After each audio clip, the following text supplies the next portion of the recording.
살아계신 하나님, 고맙고 감사를 드립니다. 하나님 늘 우리와 함께 하시고 우리 세상이 흉흉하고 참 어지러운 세상 가운데서도 하나님 우리를 버려두지 아니하시고 함께 하신 주님, 오 주여, 지금 아버지 많이 힘들고 어려운 어두운 통로를 지나가는 가운데 있습니다. 하나님 우리 손 붙잡아 주옵소서. 우리와 동행하여 주옵소서. 밝은 길로 선한 길로 인도하여 주시옵소서. 회복과 치유의 역사를 허락하여 주시옵소서. 두려움과 공포에 떠는 모든 이들에게 진정한 자유를 더하여 주시옵소서. 모든 것 주께 의지하오며 감사를 드릴 때 거룩하신 예수님의 이름으로 기도하옵나이다. 아멘. 우리 함께 찬송 325장입니다. 찬송 325장입니다.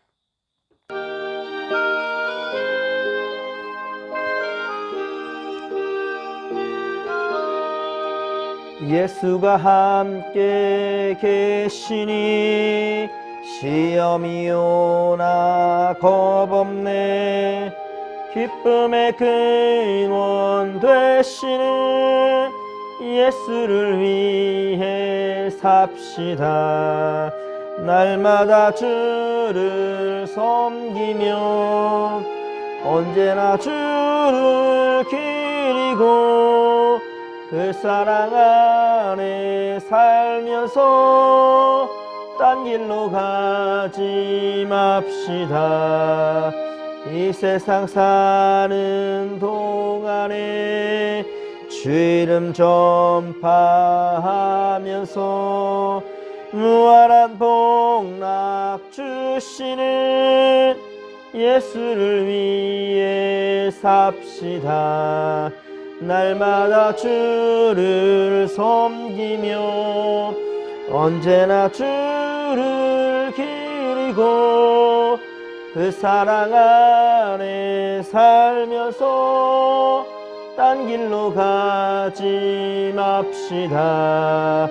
이 세상 친구 없어도 예수는 나의 친구니 불의한 일을 버리고 예수를 위해 삽시다. 날마다 주를 섬기며 언제나 주를 기리고 그 사랑 안에 살면서 딴 길로 가지 맙시다. 주께서 심판하실 때 잘했다 칭찬하리니 이러한 상급 받도록 예수를 위해 삽시다. 날마다 주를 섬기며 언제나 주를 기리고 그 사랑 안에 살면서 딴 길로 가지 맙시다. 아멘. 오늘 새벽에 함께 은혜 받을 말씀은 잠언서 3장 27절로 35절까지 말씀입니다. 잠언서 3장 27절로 35절까지 말씀입니다. 우리 한 목소리로 합독합니다. 내 손이 선을 베풀 힘이 있거든 마땅히 받을 자에게 베풀기를 아끼지 말며 내게 있거든 이웃에게 이르기를 갔다가 다시 오라 내일을 주겠노라 하지 말며 내 이웃이 내 곁에서 평안히 살거든 그를 헤아리고 꾀하지 말며 사람이 내게 악을 행하지 아니하거든 까닭없이 더불어 다투지 말며 포악한 자를 부러워하지 말며 그의 어떤 행위도 따르지 말라. 대저 패역한 자는 여호와께서 미워하시나 정직한 자에게는 그의 교통하심이 있으며 악인의 집에는 여호와의 저주가 있거니와 의인의 집에는 복이 있느니라. 진실로 그는 거만한 자를 비웃으시며 겸손한 자에게 은혜를 베푸시나니 지혜로운 자는 영광을 기업으로 바꾸니와 미련한 자의 영달함은 수치가 되느니라. 아멘. 여러분, 코로나 바이러스가 계속해서 확산되어 가고 있습니다. 수가 준다 하더라도 아직도 건 100명, 200명 이 수준으로 나온다 한다면 계속해서 거리두기는 멈추지 않을 것입니다. 정부에서도 돌아오는 주일 내일까지 거리두기 2.5단계로 하고 그 다음에 풀어준다 하였는데 다시 한 주간 더 늘었습니다. 아직도 안심할 때가 아니고요. 안심이 아니라 좀 위험한 상황이지요. 어제 제가 머리를 좀 자르러 갔는데 제가 여기 십자가를 항상 메고 다니잖아요. 저를 보더니 사람들이 한 번 쳐다보고 두 번 쳐다보고 이렇게 그러더라고요. 순간 참 예수 믿는 사람들이 이 땅에, 이 세상에, 이 지역에 얼마나 민폐를 끼치고 있는가, 정말 공공의 적이 되어가고 있다라는 생각에 정말 몸집이 움찔했습니다. 여러분, 정말 우리가 어디에서든지 예수 믿는 사람이라고 칭찬받고 인정받아야 될 텐데 오히려 많은 사람들 앞에 눈살을 찌푸리는 그런 대상이 되고 있다는 것이 참으로 가슴이 아팠습니다. 그렇다고 해서 제가 십자가를 감추고 싶지는 않았습니다.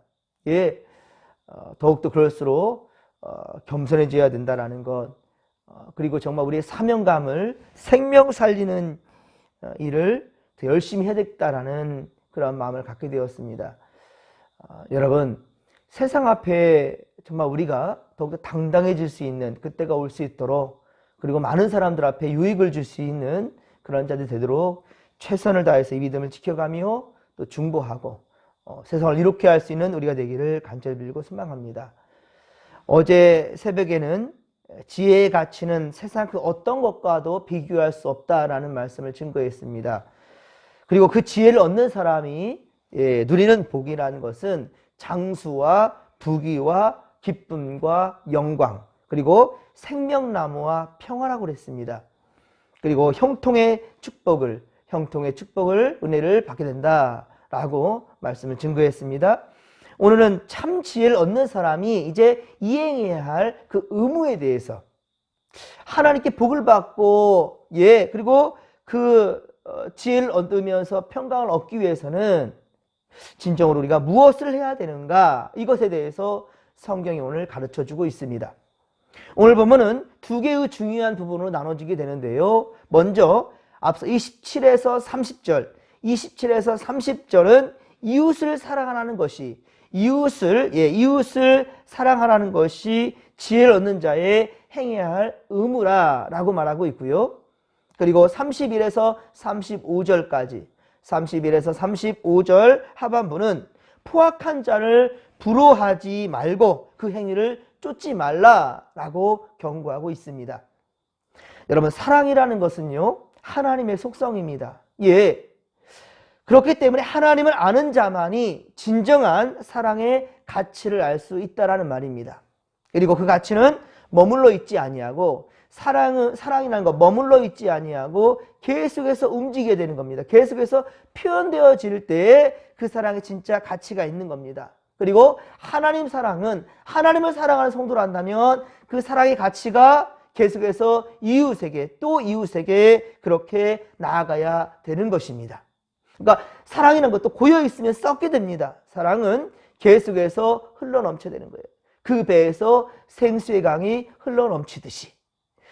그래서 사랑의 사도 요한은 서로 사랑할 것을 권면하면서 요한일서 4장 20절, 요한일서 4장 20절에 누구든지 하나님을 사랑하노라 하고 그 형제를 미워하면 이는 거짓말하는 자니. 여러분, 분명한 것은 하나님을 사랑한다는데 그 형제를 미워한다면 그는 거짓말하는 자라는 것입니다. 사도 베드로도 만물의 마지막이 가까이 왔다, 만물의 마지막이 가까이 왔다라고 경고하면서 베드로전서 4장 8절에 마지막 때에 우리가 해야 될 일에 대해서 말하는데요. 그것이 무엇인가? 무엇보다 뜨겁게 사랑할지니 허다한 죄는, 사랑이라는 것은 허다한 죄를 덮는다. 사랑은 허다한 죄를 덮는다라고 그렇게 가르치고 있습니다. 사랑하는 성도 여러분, 그러면 우리는 이웃을 어떻게 사랑해야 할까요? 사랑하는 마음을 가지고 말로써 사랑을 고백하면 될까요? 물론 그것도 중요합니다. 입술로서 우리가 고백하는 것, 말하는 것, 표현하는 것 중요하지요. 그러나 그것보다 더 중요한 것이 무엇인가? 사도 요한은 요한일서 3장 18절, 요한일서 3장 18절에 자녀들아, 우리가 말과 혀로만 사랑하지 말고 행함과 진실함으로 하자라고 말하고 있습니다. 행함과 진실함으로 하자는 거예요. 말만 하고 행함이 없으면 거짓말이 되고, 행함은 있으나 진실함이 없으면 형식적이 되고 만다라는 겁니다. 그러므로 행함과 진실함이 같이 가야 된다는 것이지요. 이에 대해서는 야고보서도 행함이 없는 믿음이 죽은 것이다. 행함이 없는 믿음은 죽은 것이다 라고 야고보서도 그렇게 말하고 있습니다. 이 말씀들이 진리이기에 오늘 보면 27절에도 보면 내 손이 선을 베풀 힘이 있거든, 내 손이 선을 행할 힘이 있거든, 베풀 힘이 있거든 마땅히 받을 자에게 베풀기를 아끼지 말라 라고 말하고 있습니다. D.L. 무디라는 사람이 이렇게 말합니다. 많은 사랑은 혀끝에 있어도, 많은 사랑은 혀끝에, 게 말로써 참 예쁜 말들 할 수 있어요. 그렇죠? 예쁜 사랑 할 수 있습니다. 자, 그런데 참사랑은 손끝에 있다 라고 말하고 있습니다. 손끝에 있다는 말은 것은 곧 행함에 있다는 것이죠. 참사랑은 행함에 있다. 많은 사랑은 입에, 혀의 끝에 있지만, 이렇게 말했습니다. 참 옳은 말이라고 생각합니다. 그렇습니다, 여러분. 하나님은 우리가 할 수 있는 것, 근데 하나님은요, 우리에게 이 사랑이라는 것의 행함을 요구할 때 우리에게 없는 것을 요구하지 않습니다. 우리에게 있는 것을 요구하십니다. 내가 할 수 있는 것을 요구하십니다. 내게 없는 것 내놓으라고 하지 아니하신단 말입니다. 여러분, 하나님이 모세를 택하고 사용하실 때에도 모세가 할 수 없는 것을 지시하지 않았습니다. 근데 그는 자기가 가진 능력, 하나님께서 함께 하시니 어떤 것도 해낼 수 있다는 것이 분명히 그 능력에 있는데도 불구하고 나는 혀가 뻣뻣하고 둔하다, 말이 둔하잖아, 이렇게 말하고 핑계를 대고 있죠.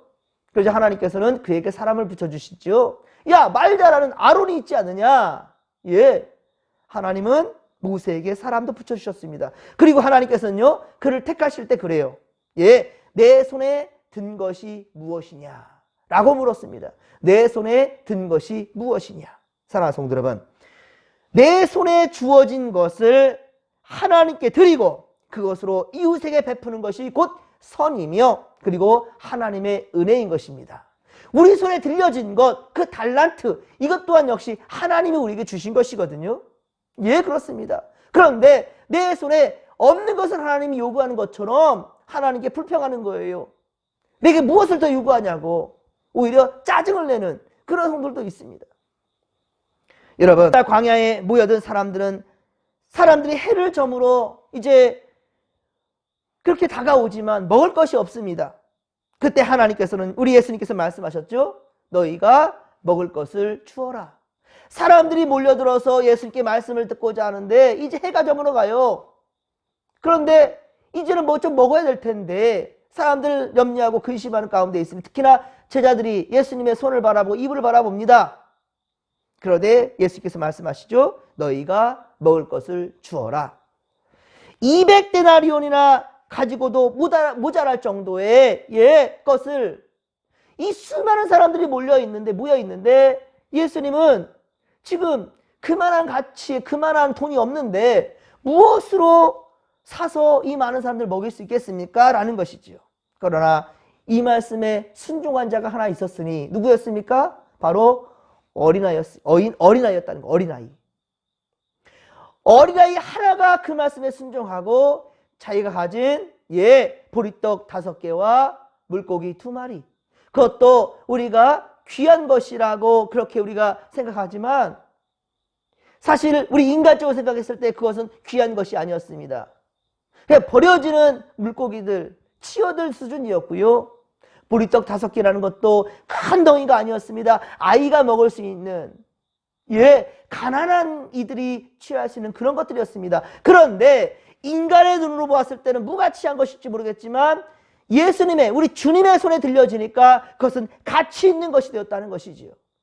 모인 무리는 비웃었을지 모르겠지만 우리 주님은 크게 보셨던 것이지요. 세상이 볼 때는 비록 보잘것없는 것일지 모르겠으나 여러분이 나누려고 하는 마음만 가진다면 콩 한 쪽이라도 나눈다라는 우리 속담이 있잖아요. 그렇습니다. 콩 한 쪽이라도 나눈다라는 이 의미가 무엇입니까? 바로 사랑이지요. 사랑을 나누겠다라는 말이지요. 이런 마음만 우리가 가진다면 그것은 놀라운 능력으로 나타나게 된다는 사실을 여러분 믿으시기 바랍니다. 그 아이는 가진 전부를 작은 이것을, 즉 작은 아이가 그 작은 것으로 많은 굶주린 자들을 위해서 주님께 내놓았을 때에 큰 역사가 일어나게 되었다는 것입니다. 사랑하는 성도 여러분, 기적은 대단한 데서 나오는 것이 아닙니다. 기적이라는 것은 대단한 것에서 나오는 것이 아니라 콩 한 쪽도 나누려는 마음과 실천에서 비롯된다는 사실을 여러분들 잊어서는 아니 될 것입니다. 더구나 우리가 가지고 있는 것은 무엇이든지 내 것이 아니라 하나님께서 우리에게 맡겨주신 것이라는 거죠. 여러분, 돈이라는 말이요, 돈이라는 말이 돌고 돈다라는 의미에서 돈이라고 부르지 않나라고 싶습니다. 그렇습니다. 이 바로 경제학적으로 말하면 이 돈이라는 것, 돈의 순환이 잘 되어야 경제가 산다는 거예요. 금고에 가지고만 있으면 그것은 무가치한 거예요, 사실은. 통장에 돈이 들어있으니까 든든하다. 그 든든함은 나 혼자에서만 끝나는 것이지요. 하지만 이 재정이, 이 돈이, 이 귀한 것이 혼자만의 귀한 것이 아니라 이웃과 나눠지고 돌고 돌 때 그것은 놀라운 일들이 일어나게 된다는 거예요. 물이 고여있으면 썩듯이 재물도 고여있으면 썩게 됩니다. 무가치한 것이 됩니다. 생명을 살리게 되기 위하여서는 재정은 돌고 돌아야 된다는 겁니다. 사랑하는 성도 여러분, 우리는 힘이 있을 때 베풀기를 아끼지 말아야 되는 거예요. 그래서 28절 보십시오. 28절. 내게 있거든 이웃에게 이르기를 갔다가 다시 오라 내일 주겠노라 하지 말라 라고 말씀합니다. 내게 힘이 있을 때, 너에게 힘이 있을 때는 선한 일을 행하기를 내일로 미루지 말라는 겁니다. 이 말씀은 레위기 19장 13절, 레위기 19장 13절과 신명기 24장 14에서 15절의 말씀에 근거한 말씀입니다. 레위기 19장 13절 보면 너는 내 이웃을 압제하지 말며 늑탈하지 말며 품꾼의 싹을 아침까지 밤새도록 내게 두지 말라 라고 말씀합니다. 밤새도록 그 싹꾼에게 주어야 될 것을 내일로 미뤄서 그렇게 갖고 있지 말라는 겁니다. 또한 신명기 24장 14, 15절 내 품삯을 당일에 주고 해진 후까지 끌지 말라. 이는 그가 빈궁함으로 마음의 품삯을 사모함이라. 두렵건대 그가 너를 하나님께 호소하면 여호와께 호소하면 죄가 너에게로 돌아갈까 하노라. 아멘. 이리 말씀합니다. 사실 돈이 있는 기업들이요, 고용주들이 특히 힘없는 근로자들에게 어떻습니까? 임금을 제때 주지 않아가지고 그 일들이, 그리고 이것은 성경적으로 기독교 윤리적으로 볼 때 절대로 용납될 수 없는 일이란 말입니다. 우리 곁에서 이웃들이 평안히 살 때 악함으로 대하지 말며 가족처럼 여길 때 그것은 우리에게 복으로 돌아오게 된다는 거예요. 여러분, 사장님이 그 직원들에게, 그 회사 사장이 직원들에게 최대의 복지를 누릴 수 있도록 해주고요, 최대의 대우를 해주면서 한 가족으로 그렇게 품어준다 한다면 노사 갈등이 일어날 수가 없지요. 파업이라는 것은 있을 수가 없겠지요. 정말로 형제와 가족처럼 대해주는데 말로는 그렇게 하면서 그런 대우를 하지 않으니까 문제가 되는 것이지요. 우리말에 이웃사촌이라는 말이 있죠. 이웃사촌. 피 한 방울 나누지 않았지만 사촌으로 지낼 수 있다는 말이 가능하다는 말이죠. 어찌 보면 멀리 있는 가족보다, 멀리 있는 자식보다 가까이 있는 더 이웃이 더 가족 같고 더 그렇게 친근하게 지낼 수 있다는 말입니다. 그리고 31에서 35절까지, 오늘 보면 31에서 35절까지는 자, 포악한 자를 부러워하지 말고 그 행위를 쫓지 말라라고 주님 경고의 말씀을 하고 있는데요. 자, 얼른 생각할 때는 이해가 되지 않는 말씀이기도 합니다. 하나님의 자녀가 어떻게 포악한 자를 부러워하겠습니까? 아니, 하나님의 자녀가 어떻게 악한 자의 그 행위를 쫓아가겠습니까? 우리가 언뜻 이해되지 않습니다. 그렇죠? 여러분, 진리가 있는 곳에 죄가 더 잘 달라붙는 법이라는 것, 여러분들 우리 한번 생각해 봤으면 좋겠습니다. 사탄 마귀는요, 주의 자녀들이 잘 되는 꼴을 보지 못하거든요. 그래서 세상에 갖가지 보기 좋은 것들로 유혹을 해요. 아담과 하와도 그 유혹에 넘어갔잖아요. 하나님의 사람이잖아요. 하나님의 형상대로 지음받은 사람이잖아요. 그런데 하나님의 명령이 아닌 세상의 악한 자의 모습, 악한 자의 말을 어떻게 따를 수 있겠냔 말이에요. 그러나 일단 그것이 내게 유익이 될 것 같으니까 바로 하나님의 말씀이 아니라 세상 걸 따라가 버리고 말았잖아요. 여러분, 그래서 사탄 마귀는 주의 자녀들이 잘 되는 꼴을 보지 못하고 유혹을 해가고, 그래서 시기심과 질투를 심어놓고 심판, 비판과 비난을 하게 하고, 그리고 수고 없이 얻게 되는 불로소득을 그렇게 부러워하고 있게 된단 말이에요. 불로소득. 여러분들 땀 한 방울 흐르지 아니하고도 부귀영화를 누린다 한다면, 많은 물질을 갖게 된다 한다면 이거 어떻습니까? 그 길을 택하지 않겠습니까? 아마 열이면 열, 많은 수고를 하지 않아도 얻게 되는 그 길을 택할지 모르겠어요. 잠언서 23장 17에서 18절의 말씀을 보면, 잠언서 23장 17에서 18절의 말씀을 보면, 내 마음으로 죄의 형통을 부러워하지 말고, 죄의 형통을 부러워하지 말고 항상 여호와를 경외하라. 정령이 내 장래가 있겠고 내 소망이 끊어지지 아니하리라 라고 말씀합니다. 또한 잠언서 24장 1절, 잠언서 24장 1절의 말씀을 보면, 너는 악인의 형통을 부러워하지 말며 그와 함께 있기도 원하지 말라라고 말씀합니다. 그와 함께 하지도 말라는 거예요. 그렇습니다.